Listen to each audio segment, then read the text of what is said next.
Welcome, and for me is a Realme 8, and today I will go over unboxing along with an overview of this phone. Now, starting off, this is obviously the packaging that comes in, nothing really special, so I'll just jump straight to it.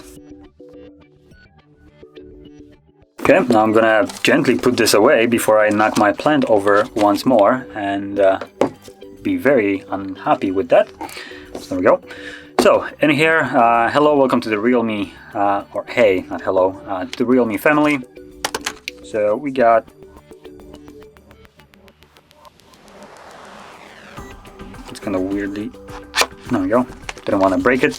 Okay, so paperwork in here and something just fell out.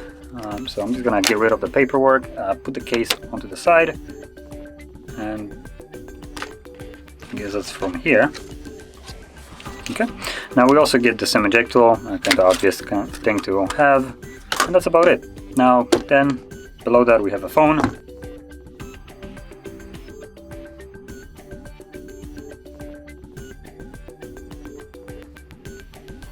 Okay, I'm gonna set it to the side.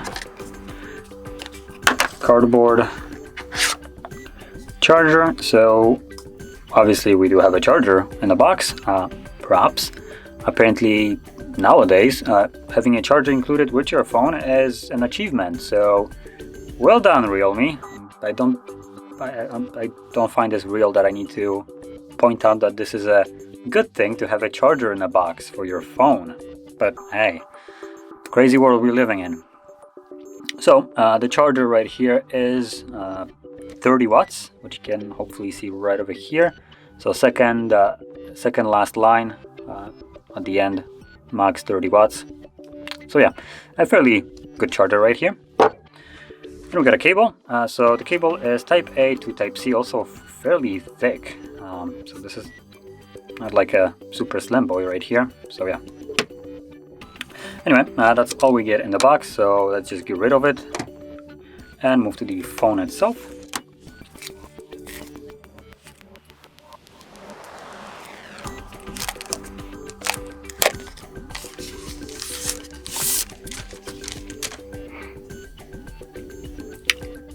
That looks good.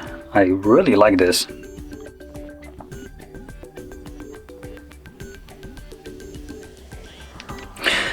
Okay, so while it's turning on, I'm gonna touch upon the specifications of this device. So right off the bat, the screen right here is a 6.4-inch display, 1080p by 2400 Super AMOLED display with a peak brightness of 1000 nits. And then 83.3% screen to body ratio, which you can probably see there's a bit of a bezel right here. Now if there wouldn't be such a huge bezel at the bottom, this would probably be over 90, but whatever. And also 411 pixels per inch. That is primarily because it's a 1080p panel with a relatively small display. So I'm gonna try to skip as quick as I can through this setup. And while I'm skipping through it, I'm gonna now touch upon also the cameras, which, let me just flip it over so you can see there's a quad camera setup. And all those cameras, well, primarily the main shooter is a 64 megapixel wide sensor. Then we got an 8 megapixel ultra wide sensor. Then we got also two different useless sensors apparently.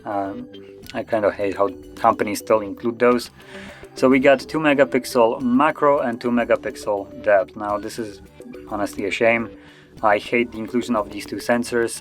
It's just a cheap way of trying to make your phone look better than it is, and it's honestly insulting to me, and probably to you should be as well, because it's a predatory way to try to get you to buy the phone, making you think that it's better because it has more sensors, when in reality those sensors should be taped up, just pried out of the phone, because usually if you start to use them, the photos will come out worse than they should have. As a prime example, which I'll go into, is the macro, which in this case will most certainly be outperformed by the wide sensor. And then another prime example will be the depth sensor, which when you use it in portrait mode oh boy, be prepared for some real trash photos. Okay, so now that it's fully set up, I can max out the brightness and actually make it be a little too bright. So yeah, let me drop it down. It seems to be overcupping the camera, so not really what I want to do. So yeah, this seems good enough. Okay, so obviously you can see the screen right here. This is apparently a Super AMOLED display, although it doesn't look like much, to be completely honest with you. Let me quickly check something. I'm gonna turn on dark mode. Okay, I guess dark mode now shows that it is an AMOLED display, I would say. Although not exactly sure about that one, to be completely honest. Either this is some really bad AMOLED display or this ain't actual AMOLED. But even on here it tells me that it is AMOLED, like right in the corner right here. So yeah, anyway, I'm not gonna really think about it too much. So yeah, apparently it's an AMOLED, so let's stick with that. So going back to the cameras, let's just open up. Don't worry, that was just a box tipping over. So going over the cameras, let's just kind of allow everything, and whoop-de-doo, there we go. Got camera on. So I'm gonna capture, as I always do, my plant right here. So I'm gonna capture basically every way possible. So ultra wide, wide, zoomed in, macro, and using depth sensor. So we can clearly see the difference between those sensors and how the actual quality of the photo comes out. So right off the bat, this is going to be the wide. Let's go to 2x zoom. I could go to 5x zoom. Actually, let's do it. It kind of looks actually decent, which is surprising. Although my hand is a little bit shaky, as you can see. Hopefully that won't affect the photo. So yeah, we got the 3 different wide. Then we got the actual ultra wide. So I'm gonna capture. Boom, there we go. And lastly, we're left with portrait and macro. So I'm gonna start with the portrait. Move further away. Okay, that gives me a message right here. So I'm just gonna try to follow that up. Hopefully this will... Hello? Can you focus on the plant? Plant. Focus. Come on. Hello? Phone?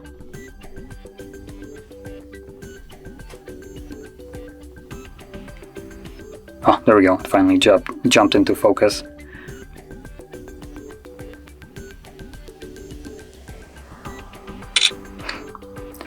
Okay, so that was the portrait, and now let's go to more and look for the macro, which looks like it's hidden somewhere because it is just garbage. Where did they hide it? Nope, no AI.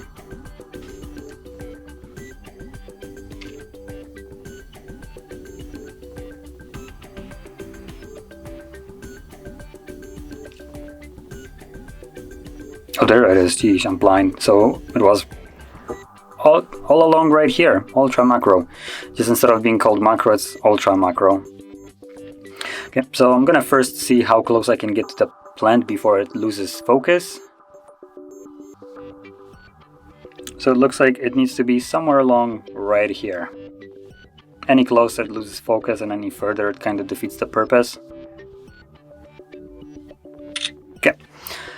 So now that I have captured a bunch of photos, which I should mention, these kind of photos are probably not very representative of actual real outdoor life experience. So if you go outdoors, number one, you will most likely have a better lighting in terms of like direct sunlight than I have with couple lights all over here. So this is more of an artificial comparison. But anyway, we can still see how it looks like. So number one, this is the macro, and obviously you can hopefully see that this looks abhorrent. That is the best word I can use for it. I don't know what, but it just looks like...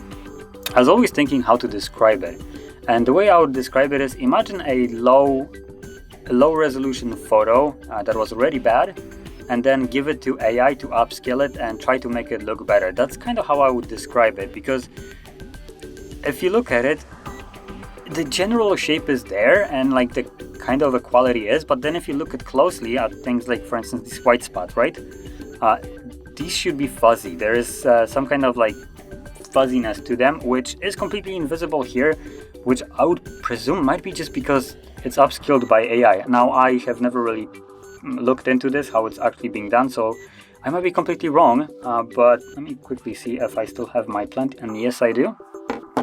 This is the plant that I have captured with this device, my device, which is the Huawei Mate 20 Pro. So this is the actual macro on here, and if you zoom in right here, you can clearly see it has like these weird, tiny, microscopic, almost hair-like things, right? Which is just a thing that isn't visible in this macro at all. It just looks like a... it looks bad. That's the best way I can describe it. But anyway, let's just not focus on one photo and one crappy lens, because we already knew that this one will be crappy.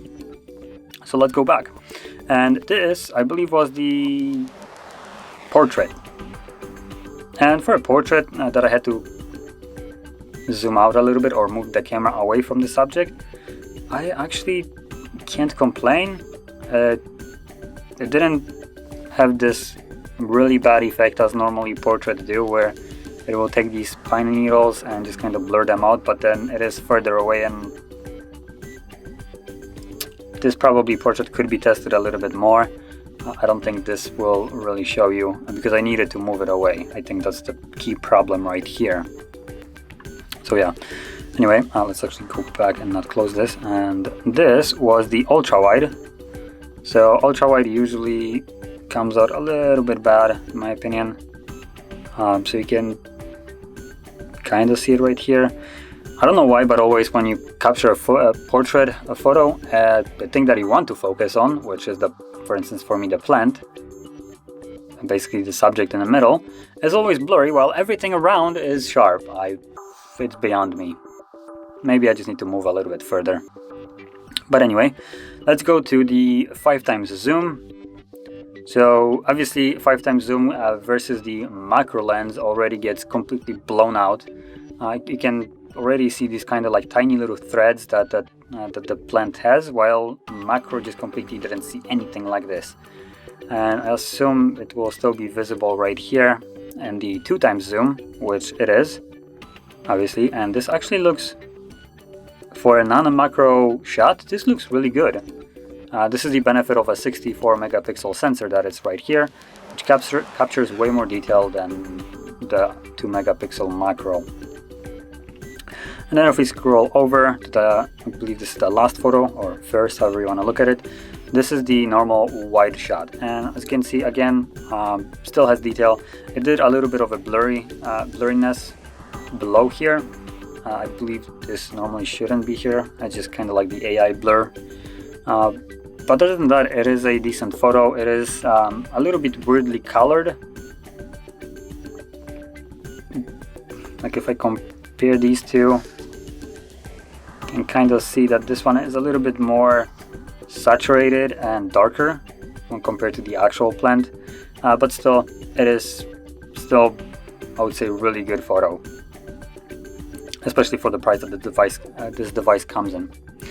Now at the front, we do have right here a 16 megapixel wide sensor that shoots at 1080p 30 frames or 120 slow motion. So I'm not even gonna bother with it. And now moving on to the actual specifications of this device. I did already touch upon the AMOLED display and stuff like that, so let's go into the processor. It comes with a Helio G995. So from what I can see right now, it runs, I would say, okay. Doesn't lag or anything. Oh, never mind, there was a tiny lag.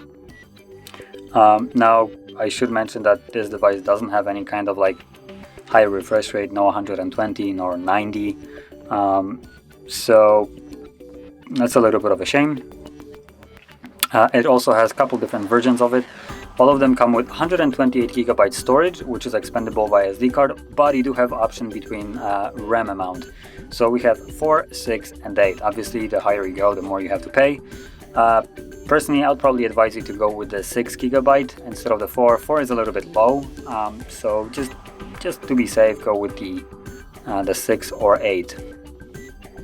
And lastly, the battery right here is a 5000 milliamp hour battery, and like I also mentioned before, it does come with this 30-watt charger, which they advertise it will charge the device up to 50% in 26 minutes and up to 100% in 65 minutes. Now this is advertised, so it might vary a bit. Keep that in mind. This is probably how quick the device will charge when it's turned off as well. So these speeds will vary a little bit by probably like 10 minutes or so, depending if you're using the device, if it's turned off or not, and stuff like that. So lastly, finishing this up, the device comes at around $200, and honestly, for $200 I would have to say that this is a fairly decent device. The aesthetic of it is really nice. I have to say I really like this it's kind of like two-tone design to it, with the squarish camera bump right here. Also, one thing that I'll point out, on the camera it might look like this side right here is a bit of a matte finish, while this is more glassy, and this is not the case. They're both are glassy, which you can probably see by the fingerprints. So this only looks like it's matte finish, but it's not. But anyway, it has a nice design, and other than that, let's see what else we got. One thing that I'm gonna check is a fingerprint sensor, because I don't see anywhere on the back nor on the power button, so I would assume it might be under the display, or not at all.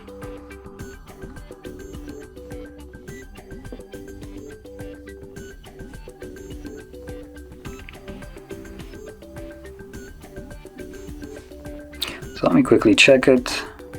Pattern, whoop, and yep, so it has under display fingerprint sensor. That actually adds a lot of quality, I would say. So I'm gonna quickly add my finger and see also how quickly it will unlock it and how accurate this is.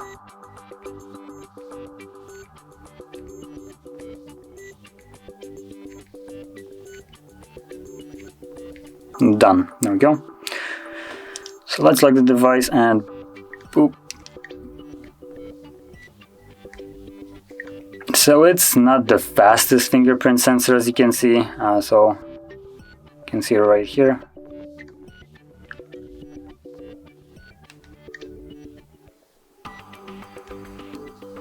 Yeah, it's, I would say, fairly slow, to be honest. But it seems to be reliable at this moment, so that's a positive. And still, personally I like it more under the display rather than on the side, so personal opinion here, I do like this more. But anyway, finishing this off for about $200. The device has a couple worth mentioning features which I would consider worth for the money. Number one would be the AMOLED display. This is a really good thing that the device has. Headphone jack if you're a person that still uses wired headphones, under display fingerprint sensor, and a fairly decent battery with fairly fast charging for it. But on the other hand side, if for instance AMOLED isn't something that you would be looking for, then I would probably strongly recommend you to go with something, if you're looking for a similar price, something like a Poco X3 Pro, which let me just bring into view. Let's actually take off the case from it. Oh god, that is a hard case. There we go.